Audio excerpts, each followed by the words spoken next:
Hello, everyone. This is the Noir Narrator. Let's get right into it.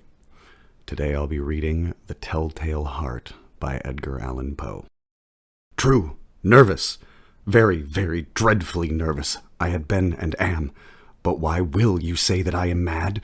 The disease had sharpened my senses, not destroyed, not dulled them. Above all was the sense of hearing acute. I heard all things in heaven and in the earth. I heard many things in hell. How, then, am I mad? Hearken, and observe how healthily, how calmly I can tell you the whole story. It is impossible to say how first the idea entered my brain, but once conceived it haunted me day and night. Object there was none. Passion there was none. I loved the old man.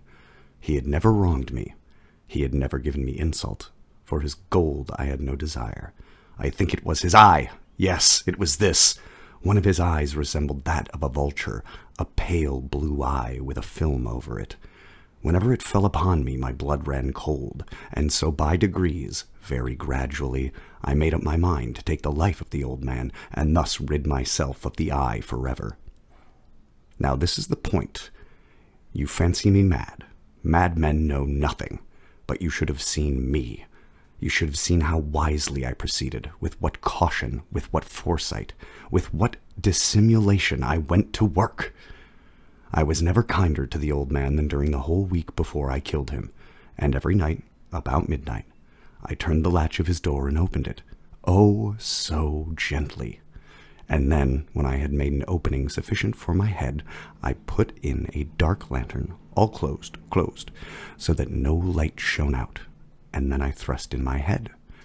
Oh, you would have laughed to see how cunningly I thrust it in. I moved it slowly, very, very slowly, so that I might not disturb the old man's sleep. It took me an hour to place my whole head within the opening so far that I could see him as he lay upon his bed. Ha! Would a madman have been so wise as this? And then, when my head was well into the room, I undid the lantern cautiously, oh, so cautiously, for the hinges creaked. I undid it just so much that a single thin ray fell upon the vulture eye. And this I did for 7 long nights, every night, just at midnight. But I found the eye always closed, and so it was impossible to do the work. For it was not the old man who vexed me, but his evil eye. And every morning, when the day broke, I went boldly into the chamber and spoke courageously to him, calling him by name in a hearty tone, and inquiring how he had passed the night. So you see, he would have been a very profound old man, indeed, to suspect that every night, just at 12, I looked upon him while he slept. Upon the 8th night, I was more than usually cautious in opening the door. A watch's minute hand moves more quickly than did mine. Never before that night had I felt the extent of my own powers, of my own sagacity. I could scarcely contain my feelings of triumph. To think that there I was, opening the door, little by little, and he not even to dream of my secret deeds or thoughts. I fairly chuckled at the idea, and perhaps he heard me, for he moved on the bed suddenly, as if startled. Now you may think that I drew back, but no. His room was as black as pitch with the thick darkness, for the shutters were close-fastened through fear of robbers, and so I knew that he could not see the opening of the door, and I kept pushing it on steadily.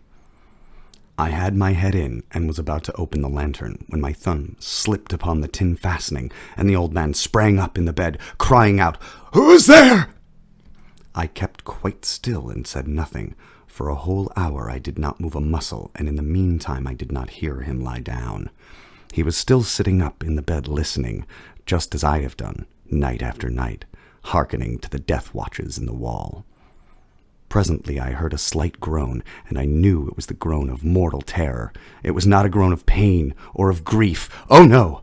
It was the low, stifled sound that arises from the bottom of the soul when overcharged with awe. I knew the sound well. Many a night, just at midnight, when all the world slept, it was welled up from my own bosom, deepening with its dreadful echo the terrors that distracted me. I say I knew it well. I knew what the old man felt, and pitied him, although I chuckled at heart. I knew that he had been lying awake ever since the first slight noise, when he had turned in the bed. His fears had been ever since growing upon him. He had been trying to fancy them causeless, but could not. He had been saying to himself, "It is nothing but the wind in the chimney. It is only a mouse crossing the floor." Or, "It is merely a cricket which has made a single chirp." Yes, he has been trying to comfort himself with these suppositions, but he had found all in vain.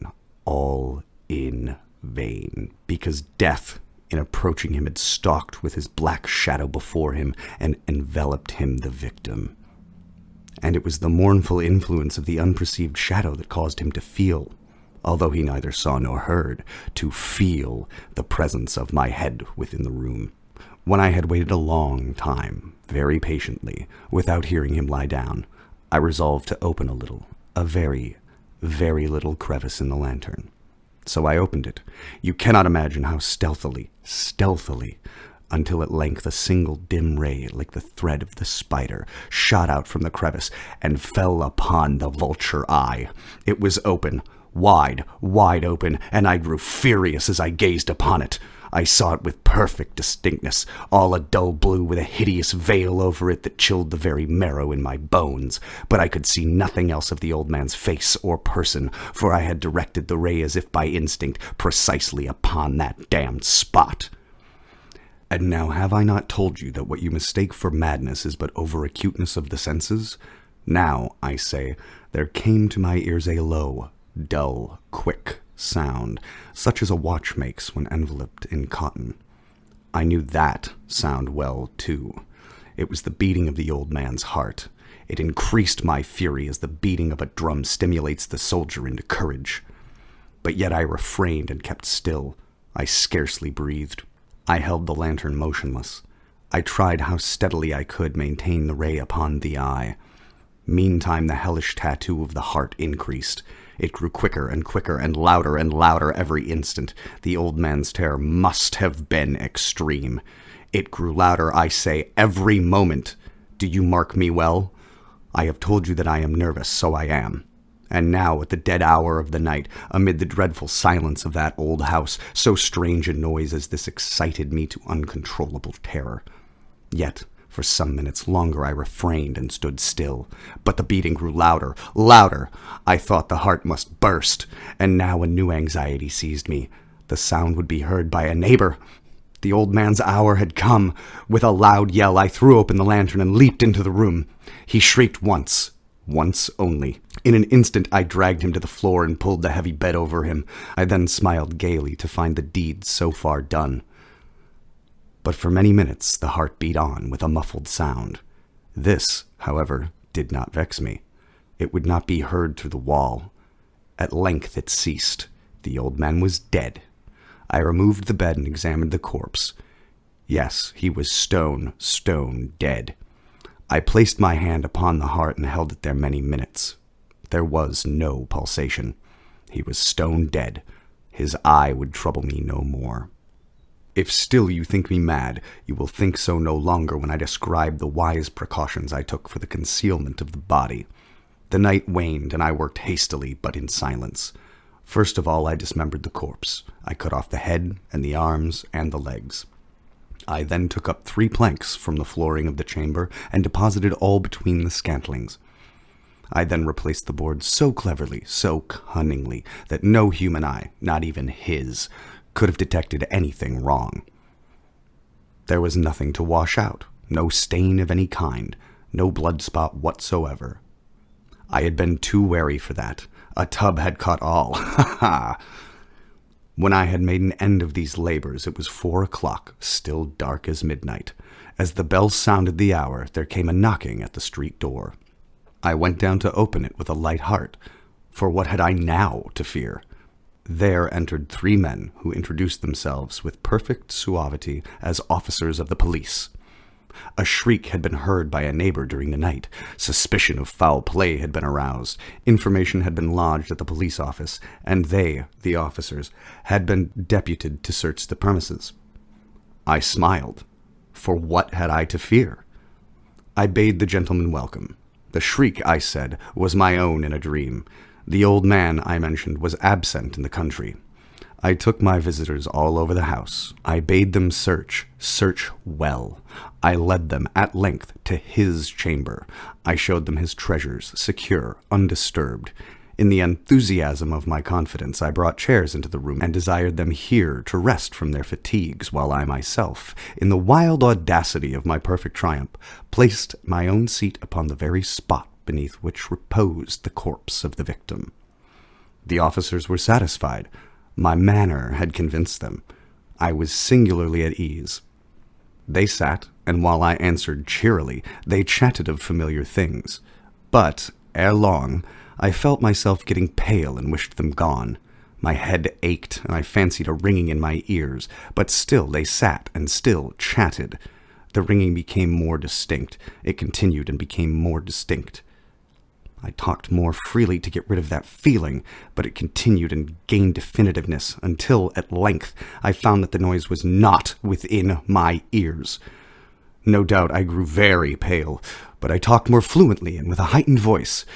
Yet the sound increased, and what could I do? It was a low, dull, quick sound, much such as a sound as a watch makes when enveloped in cotton. I gasped for breath, and yet the officers heard it not. I talked more quickly, more vehemently, but the noise steadily increased. I arose and argued about trifles in a high key and with violent gesticulations, but the noise steadily increased. Why would they not be gone? I paced the floor to and fro with heavy strides as if excited to fury by the observations of the men, but the noise steadily increased. Oh God, what could I do? I foamed, I raved, I swore. I swung the chair upon which I had been sitting and grated it upon the boards, but the noise arose over all and continually increased. It grew louder, louder, louder, and still the men chatted pleasantly and smiled. Was it possible they heard not? Almighty God, no, no, they heard, they suspected, they knew. They were making a mockery of my horror. This I thought, and this I think, but anything was better than this agony. Anything was more tolerable than this derision. I could bear those hypocritical smiles no longer. I felt that I must scream or die, and now again hark! Louder, louder, louder, louder! Villains! I shrieked. Dissemble no more. I admit the deed. Tear up the planks. Here is the beating of his hideous heart.